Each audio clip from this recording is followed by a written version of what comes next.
नमस्ते। आज का विषय है अपमान। कोई व्यक्ति किसी दूसरे का अपमान क्यों करता है? आइए इस प्रश्न का उत्तर जानते हैं। वैसे तो हम भी बहुतों का अपमान करते हैं। हमारा अपना अपमान भी बहुत बार होता है। संसार का सारा व्यवहार एक दूसरे का अपमान करने पर टिका है। पति अपने पत्नी का अपमान करता है, पिता अपनी संतानों का अपमान करता है, नौकरी देने वाला अपने नौकर का अपमान करता है, अर्थात बलवान निर्बल का अपमान करता है। यदि हम शक्तिमान हैं तो अपमान के बदले में लड़ाई करते हैं, और शक्ति नहीं है तो चुपचाप अपमान को सह लेते हैं। स्वयं को निर्बल और असहाय समझने लगते हैं।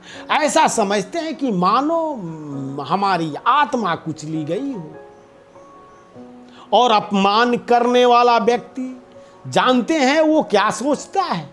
उसको खुद के अपने शक्ति पर भरोसा नहीं है। उसको खुद के शक्ति पर वो आश्वस्त नहीं है। इसलिए दूसरों को निर्बल, अपने से छोटा दिखाकर खुद को ऊंचा दिखाना चाहता है, खुद को बलवान दिखाना चाहता है। सच मानिए तो उसके पास एहसास ही नहीं है कि उसके पास भी उतना ही शक्ति है, वो भी उतना ही बलवान है। लेकिन उसकी मन की भ्रांति को देख लीजिए। और जब किसी भी मनुष्य को, किसी भी व्यक्ति को इस बात का एहसास हो जाए कि वो निर्बल है, तो और निर्बल बन जाता है और गर्त के खाई में गिर जाता है। अधिक से अधिक निर्बलता उसके अंदर आ जाती है और इस तरह से उसके आत्मविश्वास का नाश हो जाता है। और जब आपके आत्मविश्वास का नाश हो जाएगा, फिर आप प्रत्येक व्यक्ति को प्रतिद्वंदी के रूप में देखते हैं, शंका के दृष्टिकोण से देखते हैं। आपके पास कोई भी व्यक्ति आपके निकट आता है तो उसे आप प्रतिद्वंदी के नियत से देखते हैं, चाहे वो आपकी पत्नी ही क्यों ना हो। और ये कारण है आपके दुख का।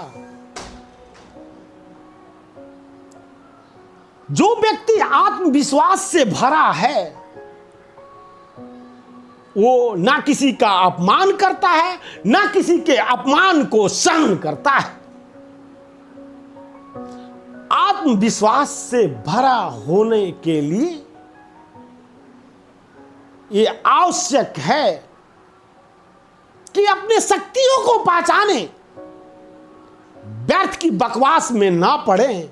कोई अपमान भी करे तो खुद को नीचा ना समझें, खुद को निर्बल ना समझें, आगे बढ़ते रहें। खुद ब खुद उस मूर्ख को जो अपने आप को बलवान समझ के आपको अपमान किया, खुद ब खुद वो गर्त की खाई में चला जाएगा। क्योंकि उसके पास शक्ति तो है, लेकिन उसकी खुद की शक्ति होने का विश्वास नहीं है। खुद से भरोसा उठ गया है, खुद में आत्मविश्वास की कमी आ गई है। तभी वो दूसरे को प्रतिद्वंदी मानता है और हमेशा दूसरे को नीचे दिखाने की कोशिश करता है। वो ये सोचता है कि मैं उसको नीचे नहीं दिखाया तो वो मुझ पर हावी हो जाएगा, या मैं उसका गुलाम बन जाऊंगा, या मेरा शोषण होने लगेगा। इस तरह की भ्रांतियां उसके मन में पलती हैं। तो दोस्तों, मैं कहता हूं कि इन भ्रांतियों को अपने मन से निकाले और जो प्रतिद्वंदी या दुश्मन समझते हैं उससे प्रेम करें, उसको अपना कलीग समझे, अपने काम करने वाला सहयोगी समझे। और प्रेम तो आप तभी कर सकते हैं जब आप आत्मविश्वास के धनी हो, आत्मविश्वास से भरे हुए हो, तो ही आप प्रेम कर सकते हैं।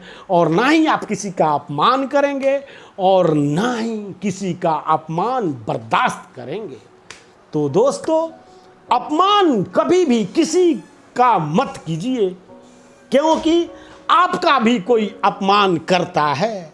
इसलिए आप दूसरे का नहीं करेंगे तो आपका भी कोई नहीं करेगा, और इस तरह से आत्मविश्वास के आप धनी हो जाएंगे और फिर आपकी जय जय होगी। तो दोस्तों, मनोज उपाध्याय को दिया जाए विदा। मनोज उपाध्याय को सब्सक्राइब करना ना भूलें। घर पे रहें, सुरक्षित रहें। इस संकटकालीन समय को धैर्य के साथ कटने दे, बीतने दे। फिर हमारी अपनी वही अंदाज, वही दिन, वही सुबह, वही सुबेरा, वही शांति, वही मनुष्य जाति के लिए उमंगों भरा दिन होगा। बुरे के बाद अच्छे आने ना तो तय ही है, निश्चित ही है। इसलिए घबराइए मत। ये संकट का समय है तो आनंद का समय आता ही होगा। क्यों में है, रास्ते में है। इसलिए अपने धैर्य को बनाए रखें, इंतजार करें आनंद के वक्त का, और मनोज उपाध्याय को सब्सक्राइब करना ना भूलें। धन्यवाद मित्रों।